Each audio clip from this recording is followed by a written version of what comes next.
does it matter? Anything really matters? What does it matter? I mean, it matters Well, a it does lot. matter. What's the It matter? matters. Well, it does a lot. Does it matter to you? Does it matter to you? Does it matter to you? I mean, what does it matter? And that matters a lot. What does it matter? What's the matter?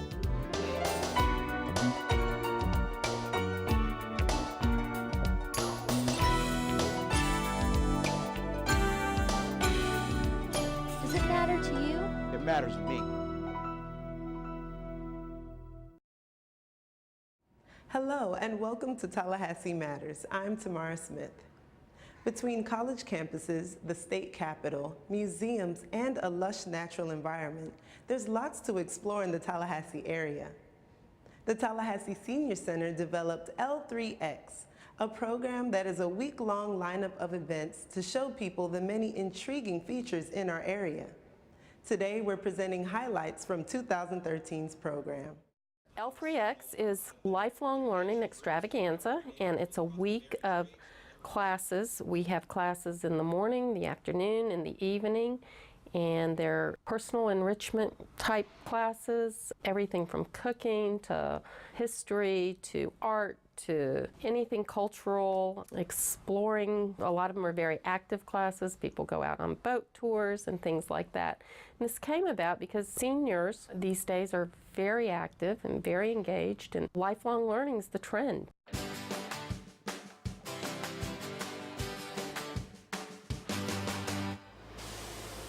as we get up here a little bit further on the right, you'll be able to look down and see a couple more of the big galloping lanes. When we wrote those lanes, we do that in such a way that it gives ample distance from them, but nowhere else in the country are you that close to the cross-country event. You want to get out for just a second? Let's get out and we'll walk over here. It shouldn't be too muddy, I don't think.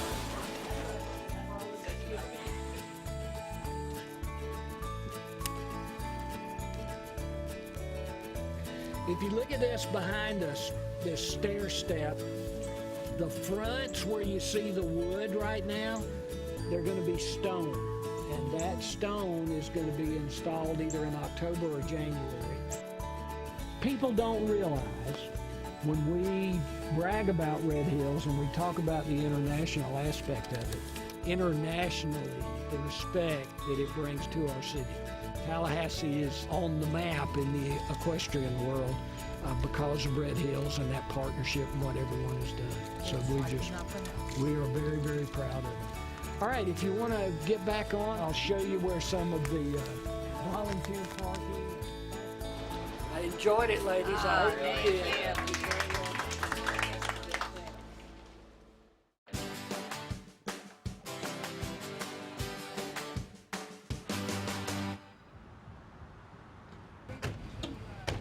Follow me, and we're going to go over on the 4th floor of the building, the Love Building. So we'll probably just take turns getting on the elevator.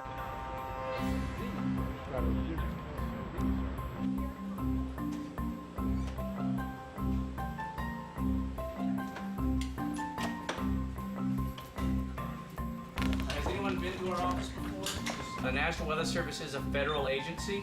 There are 123 forecast offices around the country, and we happen to have one here in Tallahassee, and we serve parts of 3 states, and we have several different programs. Our primary mission is protection of life and property. Anything that's hurricane related, severe thunderstorm related, or lightning related, those are the things that are going to generate the most amount of energy. And the second area is flooding. We do have a lot of flooding around here. So do you guys have just any general questions at all? Just a little bit of, go ahead. When you have a severe storm warning, who makes that decision, and then does it go right onto the TV set with that strip? Don would make that decision tonight. Don's a good guy. He's watching the radar tonight. He's issuing the warnings. So he's got his radar. If he were to draw up a warning, he could draw that warning up and issue it in just a few seconds. And once he's hit send, it's out. We have anywhere from 2 to 3 people working 24 hours a day, 7 days a week. So does this office issue the official forecast? This is it? Yes. You guys had the final call on this area. Any warning that goes out has to come out of the National Weather Service. You can't have a TV meteorologist going out and issuing a tornado warning on their own. We actually interact well with our media. We have a closed chat room with the media and the emergency managers, so we can communicate back and forth. What happens to the equipment that's hanging from a weather balloon? It has a parachute, and it will pop at 100,000 feet, and then the parachute will catch the instrument and it will float down. We do have a marking on the box itself to ask it to be returned to us, and about 1 in 4 actually make it back to the National Weather Service. We'll go up and we'll show you the prepared balloon before it's launched. Well, Jim, you want to maybe take half the group and talk a little about the L3X Program and take some of them upstairs? So he's not going to launch the balloon yet. We'll all go watch the launch. We'll just take turns going up and seeing, because it's too small area for all of us to fit at once. So half of us will go back in the conference room and half will go with Mr. Jim here. So. Like I said, I'm Jim Bolden. I'm working in the station tonight that does the upper air, and we launch a radio sign twice a day. Inside here you can see there's a little humidity element, so the air kind of flows through here and gets the humidity. This takes the temperature, and inside where you can't see is there's a pressure element. When we let it go, it'll go as high as 100,000 feet, and it's gathering all that data all the way up and sending it back down to us. And then we look at the data, we quality control it, and if it looks good, then we send it on to a supercomputer. And we have 90 other offices in the country that are doing the same thing at the same time. So all the data goes into a supercomputer and produces the models, basically the backbone of weather forecasting. If you want to follow me up here, I'll show you what we do.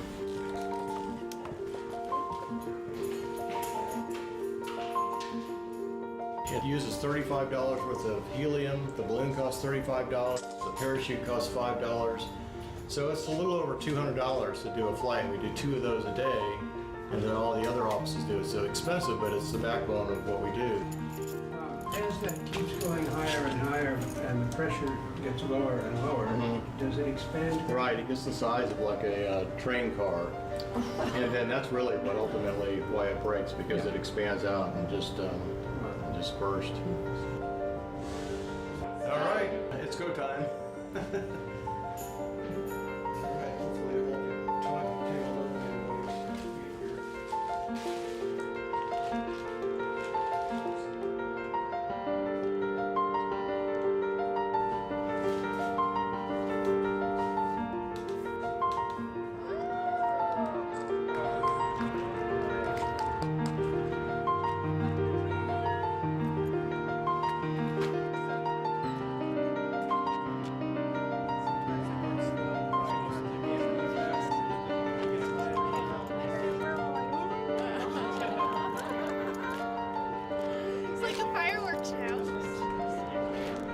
So is each launch kind of exciting and a celebration, or does it become really a matter of routine?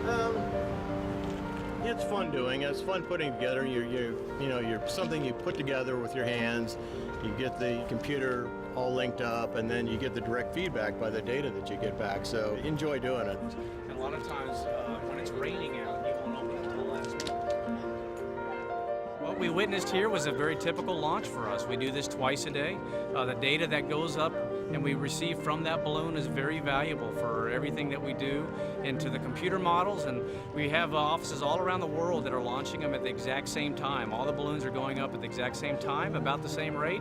That balloon will go up and continue to climb for about 2 hours before it finally pops, and in which case we'll close out the flight and send out the data, and we'll go do it again at 7 a.m. tomorrow morning.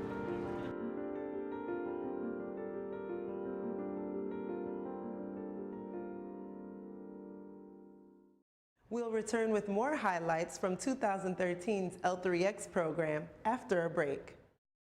Does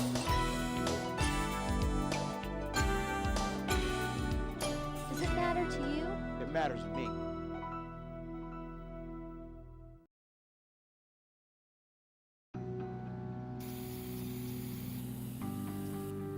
Turning a 20-foot wall into a canvas takes vision. So will getting into college. I've got what it takes. So do you.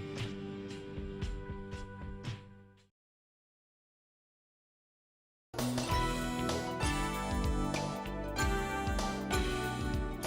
it matter to you? It matters to me. Welcome back to Tallahassee Matters. I'm Tamara Smith. We're going to return to our coverage of the Senior Center's 2013 L3X program. L3X stands for Lifelong Learning Extravaganza, and all the events are in the Tallahassee area, including the mini concert and the Riley House Tour coming up next. All the instructors were just thrilled and went above and beyond in helping put their class together. We were able to take advantage of some of our great local talent here in Tallahassee. Mark Russell, a pretty famous, well-known violinist, had an event, a personal concert at his house and dinner.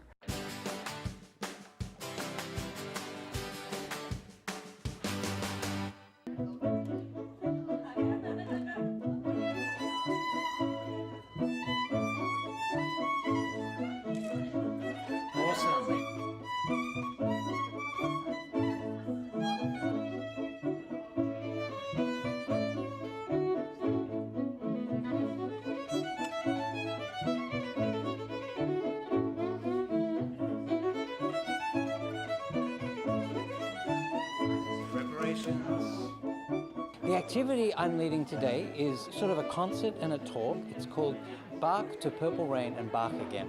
And it's an exploration of improvisation on the violin.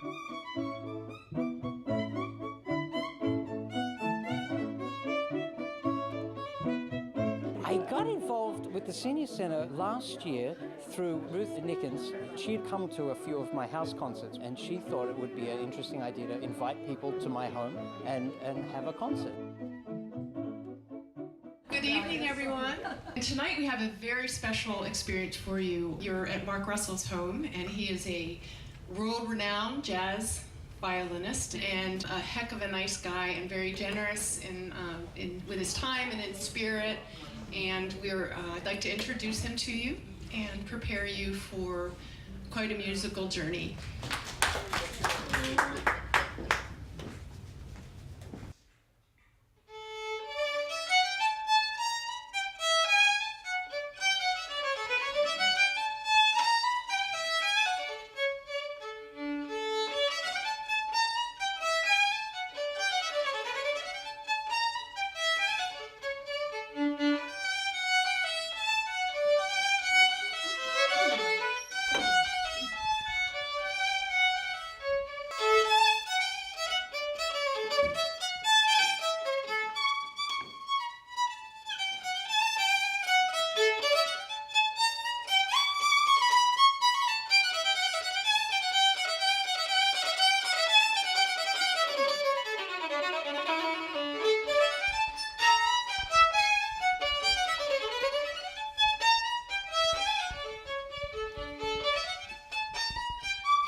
Thank you very much. That was one of my, well, I call it a composition, but it's really, it's an improvised composition. So I have a few ideas of what I'm going to do, but not too many ideas. So I like to keep some freedom to make stuff up. And that's really the essence of what I do on the violin is I like to make stuff up. Every time it rains, and it's from heaven. Don't you know each cloud contains pennies from heaven? You'll find your fortune falling all over town. Be sure that your umbrella is upside down. Trade it for a package of sunshine and flowers. If you want the things you want, you must have showers. So if you hear that thunder, don't run under a tree. There'll be pennies from heaven for you and me.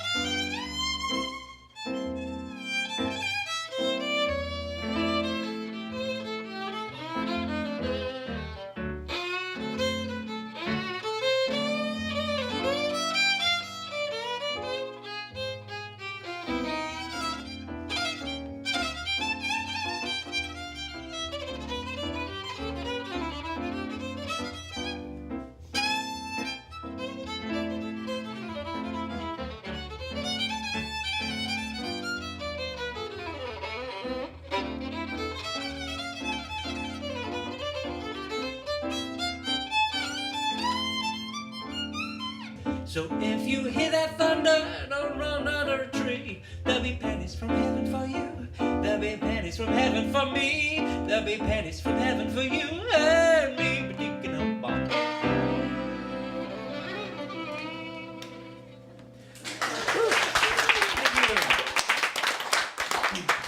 So, I'll just warn you now. This is gonna get a little rowdy. Is that all right? If I get a little rowdy? Not that rowdy. Okay, here we go.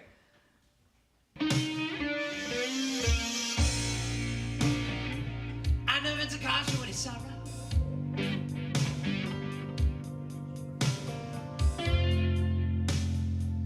I know it's a caution when it's pain.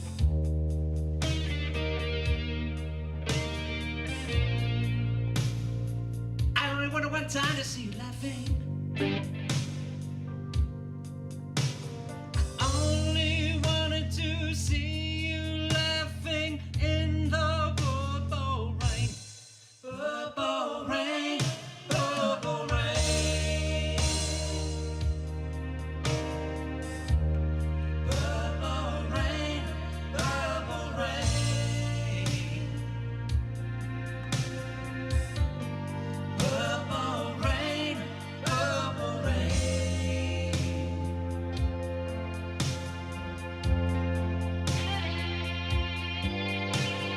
Only wanted to see you laughing in the purple rain.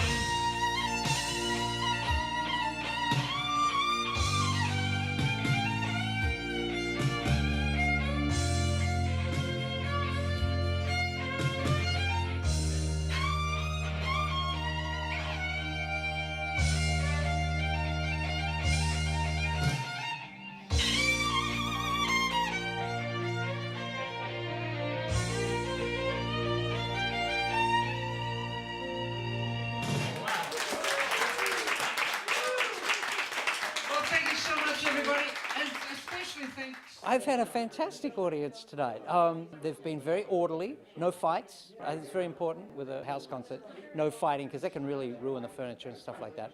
I would like to personally thank Ruth Nickens for the wonderful organizing she's done, and it's been a really beautiful vibe here tonight. So it's been wonderful.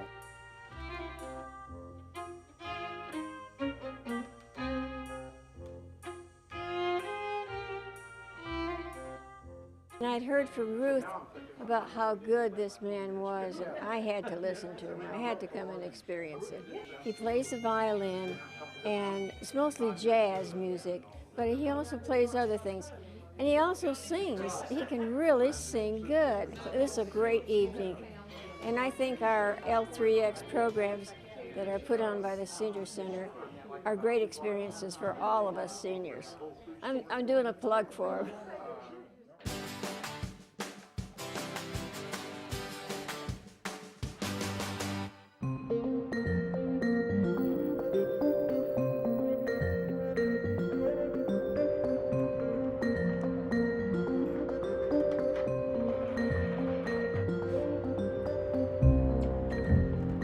What we're going to do is start off here and wait for everyone to arrive, and then kind of give you a brief explanation of Smoky Hollow, its relationship to the Riley House Museum, and then a tour of the Riley Museum and the Highwaymen exhibit. There's the trolley.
It lasted close to 100 years, the late 1950s. That's when the plans for Appalachian Parkway were presented. At that time, the families were given notice that the property was needed by eminent domain, and so those houses were acquired, and then that property became used as a major parkway, a major thoroughfare, which of course we're thankful for now.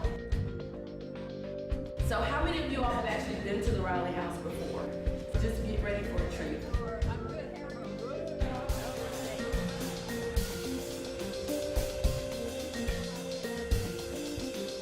We're currently in the parlor and we're featuring the Florida Highwaymen. The Highwaymen emerged between 1950 and 1960. Instead of conforming to the status quo, working in the citrus industry, the spearhead of this group was Alfred Hare, who was a trained artist. He and his friends would get together and produce large quantity of art and would actually sell their artwork along the Florida Highway. The Florida Highwaymen are known for capturing Florida at its finest.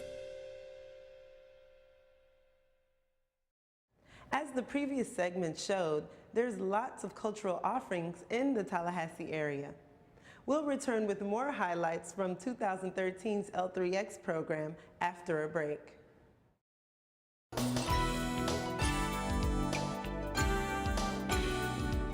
Does it matter to you? It matters to me.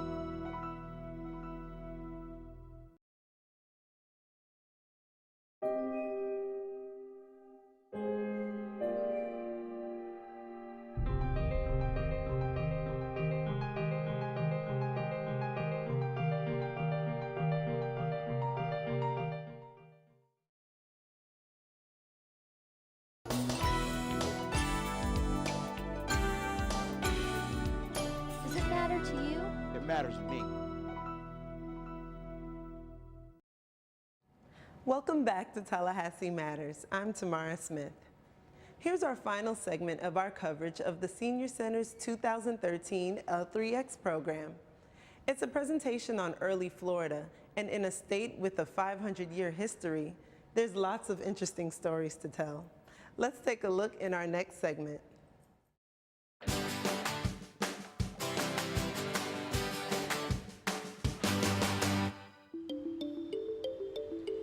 A lot of people move to Florida, and they tend to think that Florida history just started with the development of South Florida in the 1920s. And so most people think that Florida has such a short history, but in reality, Florida has one of the oldest histories of any state in the country. And so when people find this out, people are very interested. Spain had just finished ending the wars with the Moors, and the Moors had now been cast out of Spain in 1492. And so with that kind of went the African trade that the Moors were bringing in, that the items were bringing in. And it was now under a Christian leadership of the King Ferdinand and his wife, Queen Isabella. And they're looking for more prosperity under this new leadership. And so the real riches in those days came from the Orient in the form of silk and other materials. And so Spain, wanting to get a route to this trade goods. So it seemed an obvious way kind of to go to the west, and this is where Columbus comes in this. Now Columbus, this was his third attempt at getting money for this. In 1492 he appeals again. This time he gets permission, and he's got a couple of requests that he wants to make too. He wants to be named Admiral of the Oceans. And he also wants 10% of all the goods that he brings back, all the riches that he's finding. And in the event that he finds any undiscovered land, he wants to be the governor. So the Queen actually gives in to these demands because really in reality they didn't expect him to be coming back. And so he's gone off now. Almost all the navigators at the time realized that the world was round. So in theory, if China's up here, should be able to get to it by going to the west. The only thing that he didn't know was how far it was. He had made calculations on his own. He missed it a little bit. And he had estimated that from Spain to China was only 2,400 miles. Well, he missed it maybe by 8,000 miles or so. And He also didn't know about something in his way. North, Central, and South America was in the way, as well as a lot of islands in the way. This is Florida hanging down here from the top. This is Cuba, Hispaniola, Puerto Rico. It's right in here, and then the rest of the islands. So Columbus first gets here to Hispaniola, and he stops there, and they explore around, and they stay there for a few months, sailing around.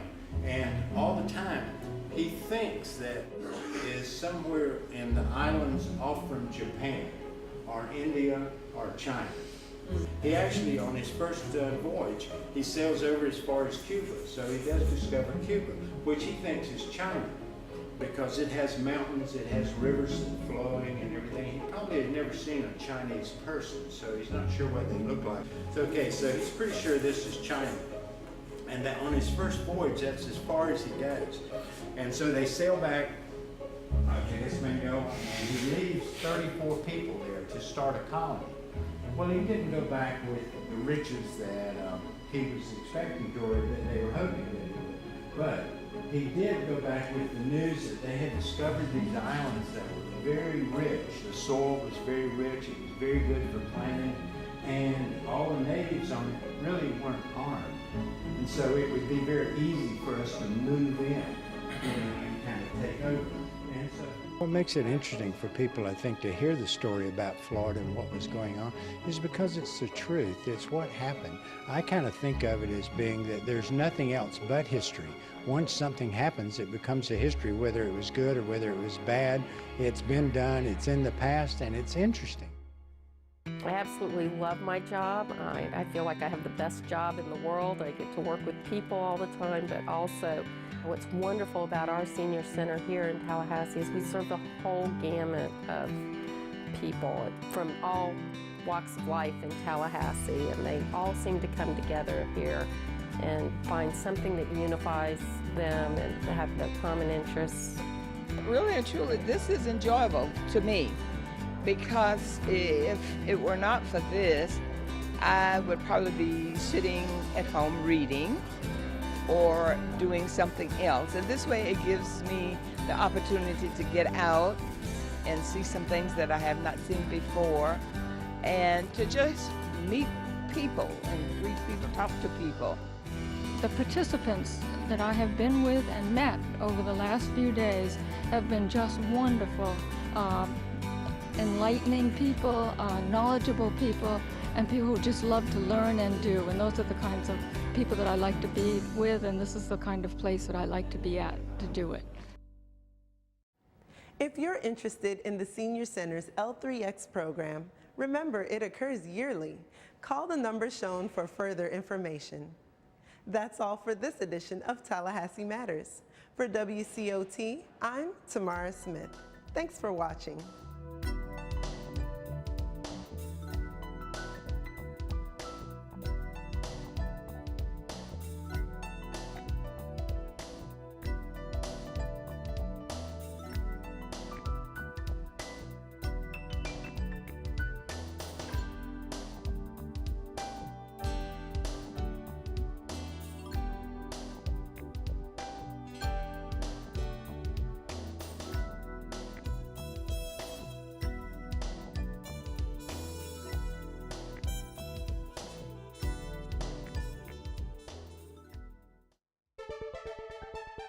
Thank you.